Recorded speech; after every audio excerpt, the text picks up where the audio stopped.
रामायण में लक्ष्मण जो कि अपनी एक महत्वपूर्ण भूमिका निभाते हैं। आपने देखा होगा कि जब राम जी को वनवास हो जाता तो लक्ष्मण जी उनके साथ जाते हैं। लक्ष्मण जी जो कि स्वयं जो शेषनाग के रूप थे, और वहीं पर जब लक्ष्मण जी कहा जाता है कि राम जी के साथ गए तो उन्होंने राम जी के पूरी तरीके से 14 वर्षों के लिए सेवा करी, और वहीं पर जो मेघनाथ था उसका वध भी करा, और बाद में आकर राम जी के साथ फिर से अपने राज्य में वापस रहने लगे। कहा जाता है कि जब राम जी की पूरी तरीके से रावण पर विजय प्राप्त करके वापस आ जाते हैं, अपना राज्य संभाल लेते हैं, और जो कि चारों भाई आपस में बहुत सही तरीके से कुशल तरीके से रह रहे होते हैं, तो ऐसा क्या होता है कि जो राम जी होते हैं वो लक्ष्मण जी का त्याग कर देते हैं, उनको मृत्यु दंड के समान दंड दे देते हैं। तो उसके बारे में अब हम जानते हैं। कहा जाता है कि जब श्री राम जी वापस आ जाते हैं अयोध्या में, और लक्ष्मण जी के साथ और सीता जी के साथ, और जो उनके साथ में जो वानर सेना होती है उनमें से कई जो मेंबर होते हैं, जब वो अयोध्या वापस आते हैं तो कहा जाता है कि जब सीता जी जो कि होती हैं, जब उनको वनवास हो जाता है और फिर वो वापस आती हैं, वहीं पर सीता जी जब धरती माता की गोद में चली जाती हैं, तो कहा जाता है कि जो राम जी होते हैं वो परेशान हो जाते हैं। कहा जाता है कि एक दिन जो राम जी होते हैं वो अपनी सभा में बैठे हुए होते हैं, और वहाँ पर जो एक कालदेव होते हैं वो आते हैं और राम जी से भेंट करना चाहते हैं, और जो लक्ष्मण जी जो कि होते हैं उनसे वो कहते हैं कि मुझे राम जी से भेंट करनी है। तो लक्ष्मण जी कहते हैं रुको, मैं अभी पूछ के आता हूँ महाराज से, उसके बाद तुम अंदर जाना। तो जो कालदेव होते हैं वो कहते हैं ठीक है, मैं ऐसा ही करूँगा, तुम पहले पूछाओ उसके बाद ही मैं अंदर आता हूँ। लक्ष्मण जी जब राम जी से आज्ञा लेकर वापस आते हैं तो वो कालदेव को कहते हैं कि महाराज आपको बुला रहे हैं। तो कालदेव जो होते हैं वो कहते हैं ठीक है, मैं अंदर जाता हूँ। तो जो लक्ष्मण जी होते हैं वो उनको अपने साथ में ले जाते हैं। अब कालदेव होते हैं जो वो भगवान श्री राम से मुलाकात करते हैं और उनसे कहते हैं कि भगवान मुझे आपसे कुछ बात करनी है। तो राम जी कहते हैं ठीक है करो। तो जो कालदेव होते हैं वो कहते हैं मुझे यहाँ पर कोई भी व्यक्ति उपस्थित नहीं चाहिए, मैं किसी के सामने आपसे बातचीत नहीं कर सकता हूँ। तो राम जी कहते हैं ऐसा ही होगा।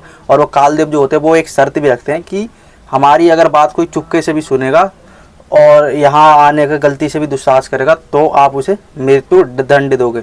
तो राम जी जो होते हैं वो कहते हैं ठीक है। राम जी को पता होता है कि ये आए किस लिए है, राम जी को पता होता है कि अब मेरा समय हो गया जाने का, तो वो उसी के लिए ये आए।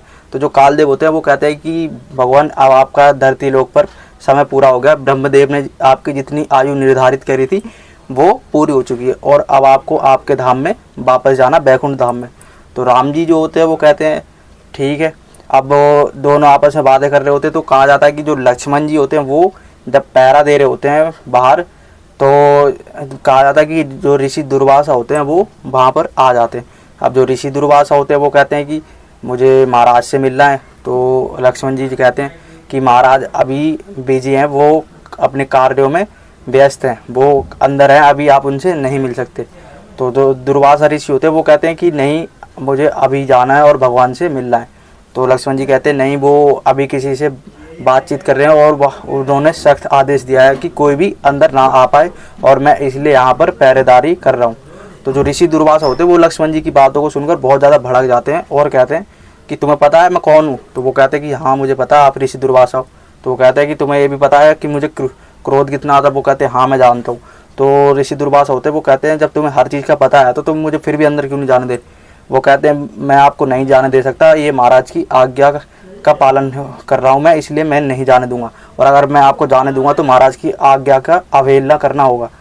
तो जो ऋषि दुर्वासा होते हैं वो कहते हैं अगर तुमने मुझे अंदर नहीं जाने दिया तो मैं तुम्हें श्राप दे दूंगा और पूरी जो अयोध्या है पूरी तरीके से नष्ट हो जाएगी। तो जो लक्ष्मण जी होते हैं वो सोचते हैं कि अगर मुझे श्राप लग गया तो चलो मेरी अकेले की मृत्यु होगी, और वहीं पर अगर मैंने इन्हें जाने नहीं दिया तो जो वो अयोध्या उनको श्राप दे देगा अयोध्या वासियों को, ये तो पूरी अयोध्या नष्ट हो जाएगी। तो जो लक्ष्मण जी होते हैं वो अंदर चले जाते हैं। अब जो कालदेव जो राम जी से बात कर रहे होते हैं, जैसे ही लक्ष्मण जी को देखते हैं वो तुरंत ही अंदर ध्यान हो जाते हैं, और जो राम जी जिन्होंने प्रॉमिस करा था कालदेव को कि अगर कोई हमारी बातें सुनता है अंदर आता है गलती से भी तो मैं उसे मृत्यु दंड दे दूंगा। तो जो राम जी होते हैं अब वो देख कर शौक हो जाते हैं कि यार ये लक्ष्मण ने करा क्या। तो जो लक्ष्मण होते हैं वो कहते हैं भैया अगर मैं अंदर नहीं आता तो जो बाहर ऋषि दुर्वासा आए हुए हैं वो अयोध्या वासियों को श्राप दे देते, इसलिए मैंने सोचा कि क्यों ना आप मैं ही श्राप का भाग्यदारी बनूं और जो मुझे दंड आप दोगे मैं वो स्वीकार करूंगा। तो जो लक्ष्मण होते हैं, कहा जाता है कि पूरी सभा जो बैठती है वहाँ पर, अब सभा बुलाते हैं वहाँ पर, चारों भाई जुड़ते हैं, वहाँ के मंत्री और जो उनके गुरु होते हैं हनुमान जी, सुग्रीव, जितने भी होते हैं वो सारे वहाँ पर सभा में उपस्थित होते हैं। जो वहाँ के मंत्री होते हैं वो कहते हैं कि आप लक्ष्मण जी है इनको मृत्यु दंड मत दो, क्योंकि लक्ष्मण जी आपको भी पता है कि कितने शक्तिशाली है, समय आने पर वो अकेले ही अयोध्या की रक्षा भी कर सकते हैं। तो राम जी कहते हैं कि हाँ ये तो मुझे पता है। राम जी कहते हैं मैं आज बहुत कठिन समस्या में फंस चुका हूँ, अब मैं इसका निवारण कैसे करूँ। तो जितने भी वो होते हैं उन सबको वो इसीलिए बुलाते राम जी, ताकि उनकी समस्या का निवारण कर सके। लेकिन वहीं पर कहा जाता है कि जो हनुमान जी होते हैं वो इस समस्या को समझते हैं और फिर वो कहते हैं कि आप सभी को पता है, जैसे ही कहा जाता है कि अगर किसी व्यक्ति का त्याग कर दिया जाए पूरी तरीके से तो वो दंड भी मृत्यु दंड के समान ही होता है। तो जो उनके गुरु होते हैं वो उनको ये बात बहुत अच्छी लगती है। तो जो गुरु जी होते हैं वो राम जी से कहते हैं कि श्री हनुमान जी सही कह रहे हैं, आप ऐसा ही करो, जो लक्ष्मण जी है सबको पता है कि कितने शक्तिशाली है और ये अयोध्या के लिए शुरुआत से इन्होंने अच्छे कार्य करे हैं और अयोध्या के शुभ चिंतक भी ये रहे हैं। तो जो राम जी होते हैं उनको गुरु जी की आज्ञा का पालन करते हैं और गुरु का जो आदेश होता है वो उन्हें बहुत अच्छा लगता है कि गुरु जी ने जो हमें उपदेश दिया वो अच्छा है। और फिर वो कहते हैं कि लक्ष्मण मैं तुम्हारा त्याग करता हूँ। तो जो लक्ष्मण जी होते हैं वो बहुत ज़्यादा शौक हो जाते हैं, क्योंकि जो त्याग होता है वो भी एक मृत्यु दंड के समान ही होते हैं। अब आप ये सोचो जैसे किसी से आपको बहुत ज़्यादा लगाव है, अब या तो वो आपको या आप उसको एकदम से छोड़ दो तो सामने वाले को या फिर आपको एकदम से झटका सा लगता है जो कि आपके शरीर से जान निकलने जैसा होता है। भले ही जो सामने वाला मृत्यु दंड दे रहा उसके भी ऊपर प्रेशर पड़ता है कि यार मैं कर क्या रहा हूँ, लेकिन जो वचन दिया है, राजा महाराजा पहले ऐसे ही होते थे, जो वचन देते थे वो अपनी आज्ञा का पालन करते थे। आज के समय जैसे नहीं है। तो उन्होंने लक्ष्मण जी का पूरी तरीके से त्याग कर दिया। अब जो लक्ष्मण जी कहा जाता है कि सरयू नदी में जाते हैं और जो लक्ष्मण जी जो कि शेषनाग का रूप होते हैं वो अपने धाम बैकुंठ को वापस चले जाते हैं। और कहा जाता है कि जब लक्ष्मण जी त्याग करते हैं तो जो राम जी होते हैं वो भी कहा जाता है कि अपने गुरु से आज्ञा लेने जाते हैं और राम जी भी लक्ष्मण जी के बाद ही सरयू नदी में समाधि ले लेते हैं, जल समाधि, और वो भी अपने धाम बैकुंठ की तरफ चले जाते हैं।